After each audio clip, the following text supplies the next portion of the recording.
Welcome to the Back Row Redskins show. I love the sound of that. This is a whole new Redskins podcast. Um, you guys might know me from Talking Sports with Manny. This is my second podcast, and I am excited for the opportunity to bring the heat, to bring the fire, and the passion to this podcast. I'm going to give it all I got. Those who know me from the other podcasts know that I'm crazy. I love to have fun, and I love to spit facts. So, guys, we're going to have fun with this. So, guys, I've been a Redskins fan since 1999. I remember that year. We went 10-6 and just had a great season. Obviously, we didn't make it to the NFC Championship nor Super Bowl, but I still count that season as a success. I remember guys like Michael Westbrook, Albert Connell, Irvin Fryer, you know, Steven Alexander, Brad Johnson, Stephen Davis, Skip Hicks, guys like that, on defense, LeVar Arrington and Champ Bailey. And man, I'm really jogging my memory here, but that season was just amazing. Another great season that I've remembered being a Redskins fan was RG3's rookie season. Man, that season just gave me hope because our receiving core wasn't necessarily great, but them guys balled out. RG3 was just special. He had that it factor, you know, rookie of the year, made it to the playoffs, got hurt, and the coach should have pulled him out. And I just feel like after that playoff series against the Seattle Seahawks, I believe, it was either the Seahawks or the Falcons. I really can't remember at this point. But just after that playoff series, RG3 was just never the same. And I was one of the people who loved us drafting Kirk Cousins the same year we drafted RG3. You always got to take talent. And he was a fourth round talent, fourth round pick. I mean, things happened the way that it happened. Ended up with Kirk Cousins, and he did some things here in DC. Whether you love him or not, it was still a great draft pick to have that kind of person come out as a fourth round. The only thing that I regret about Kirk Cousins was not trading him for a first round pick or a second round pick. We just kind of just let him walk, and we got that comp pick.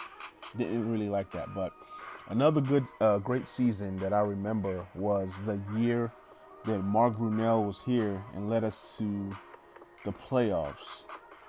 That was another good year. The defense was really good that year. Missed Sean Taylor. Rest in peace. We've had some great guys come through. I loved Clinton Portis. I was a big fan. We've had tons and tons and tons of quarterbacks over the years, and prayerfully, Dwayne Haskins is the answer. I'm tired of going from quarterback to quarterback. But yeah, I believe in Dwayne Haskins. I believe he's going to have a great season this year. The sky's the limit for that guy. You see him out there working hard every single day, bringing the heat, bringing the passion, trying to better his craft, trying to, become that quarterback we all know that he can be.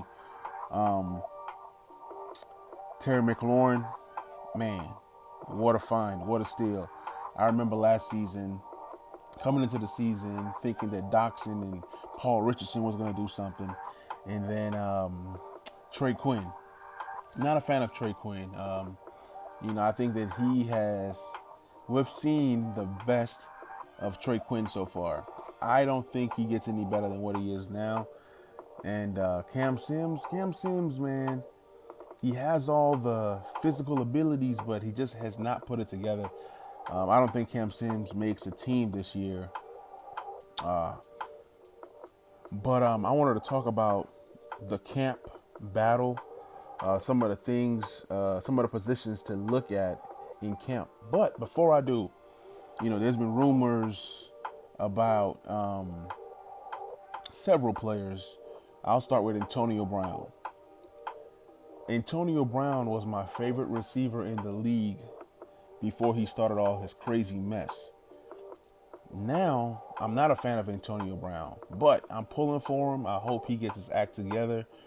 I don't see the Redskins signing Antonio Brown for the simple fact that Ron Rivera said he's not going to chase the cheap wins, meaning that he's not going to go against building. Like you see him building his team, I think he kind of want to see what he has before he makes any additional moves. I think he's going to let these young guys do their thing. This is going to be a year of growth, a year of developing these young guys. At least give these young guys a year or two, see what you got. At the end of the day, you can always bring in a veteran. You can always bring in free agents and add to what you already have. But yeah, I don't see Antonio Brown and the Redskins mixing at all. So y'all can just put that one away. The next guy I want to bring up is Jamal Adams. I know he wants to get traded. Every time, a prime target player wants to get traded or is available, everybody is like, we got to go get this guy. We got to go get this guy. I get it. We were 3-13 last year. I get it.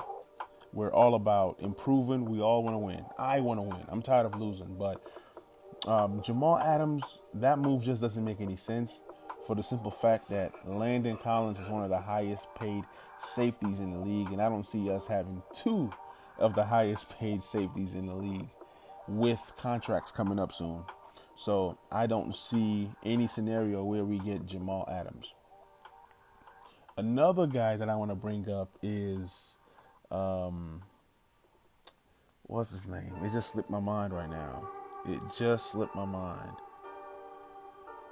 Gordon, Josh Gordon, Flash Gordon from Seattle, started off with the Browns. It's just too much baggage, man. I don't know how many chances this guy has had. He's like a cat with like 25 lives.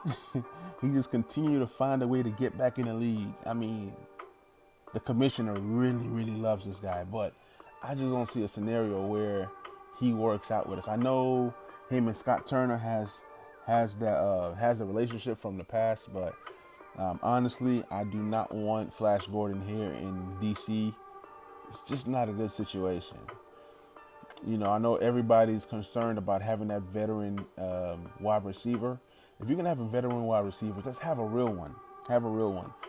Cody Latimer, who's fairly young, was that vet receiver. But, we all know the situation of what happened. So only time will tell whether Cody gets cut or not. You can make a case for him. But if Cody Latimer doesn't make the team, then we can have the youngest wide receiving core in the entire league. So let's get into these, camp battles. So at quarterback, we're set. There's no camp battle there. Kyle Allen is simply just here just to be a support to Dwayne Haskins. I don't see any quarterback controversy, blah, blah, blah. No, Haskins is our guy. Then at running backs, that's where it gets kind of funny. You got Darius Geis, Adrian Peterson, Antonio Gibson, J.D. McKissick, Bryce Love, Peyton Barber. So 6 running backs. And I see us keeping 4.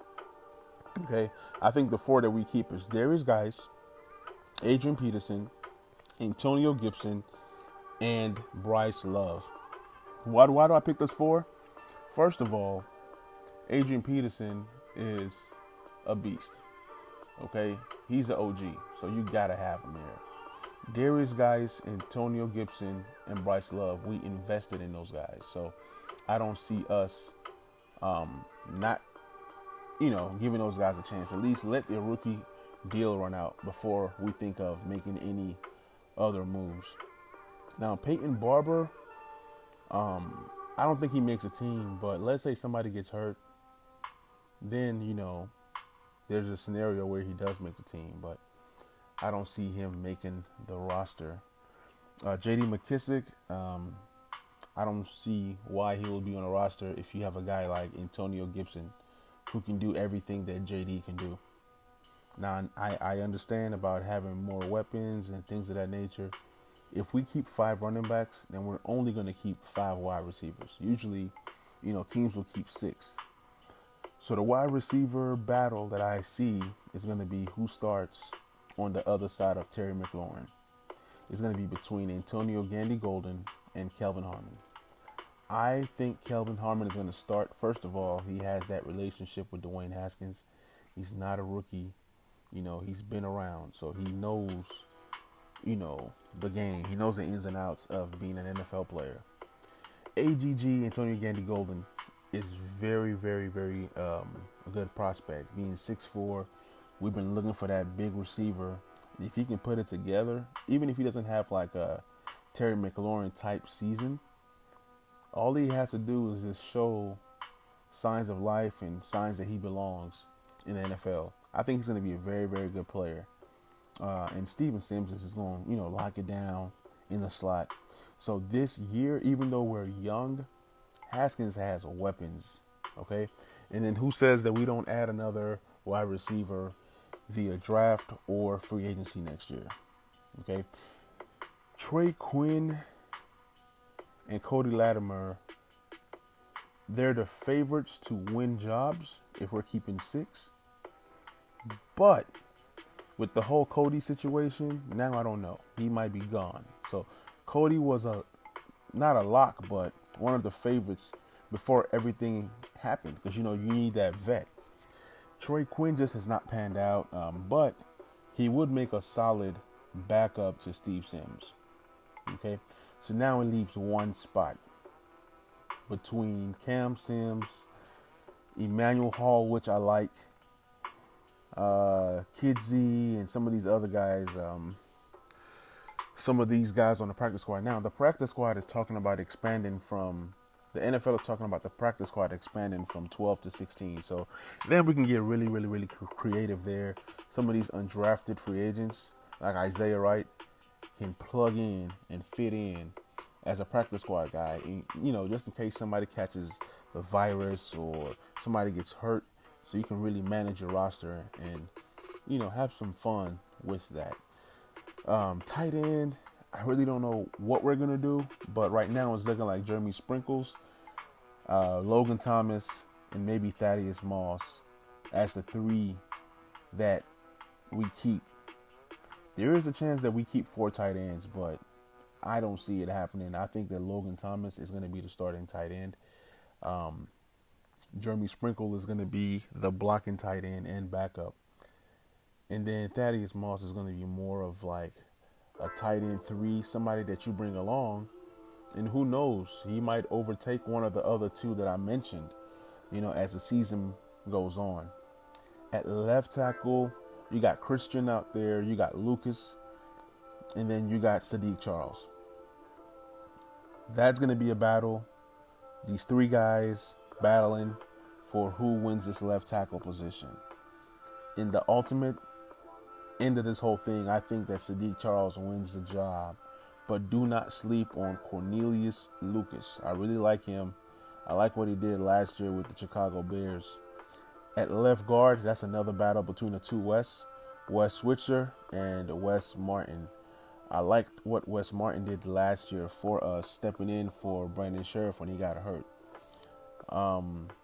I think that Wes Martin wins the job. At center, we're pretty locked there. The right side of the line is pretty locked.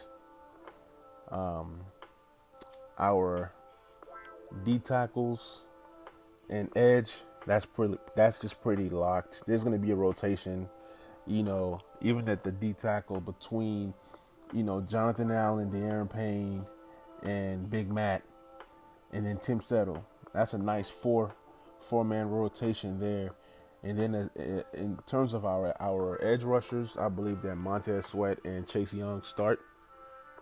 And then you'll have a sprinkle of Ryan Kerrigan and even Ryan Anderson, in some situations. We move to the linebackers. The linebackers is very interesting because we have so many guys that can do so many different things. I see Thomas Davis, Sean Dion Hamilton, and Kevin Pierre-Louis playing a lot of time at the wheel position. And then I see guys like Reuben Foster, if he's healthy, and John Bostic in the middle. Even Cole Holcomb in the middle. And then some of these guys can play the Sam as well. So it's going to be very interesting, but I would love to see Ryan Anderson start at the Sam. Then we have, like the corner battle where Kendall Fuller is our best corner, our top corner. And then on the other side, there's going to be a battle between Darby and Fabian Monroe. The slot corner is going to be Jimmy Moreland. He's going to lock that down. Free safety is locked down by Davis. And Landon Collins is going to hold it down at the other safety. Kickers, punters, all that stuff is pretty much already set. So, guys, just wanted to kind of introduce myself. This is going to be a very, very fun podcast. And let's get it. I'm out.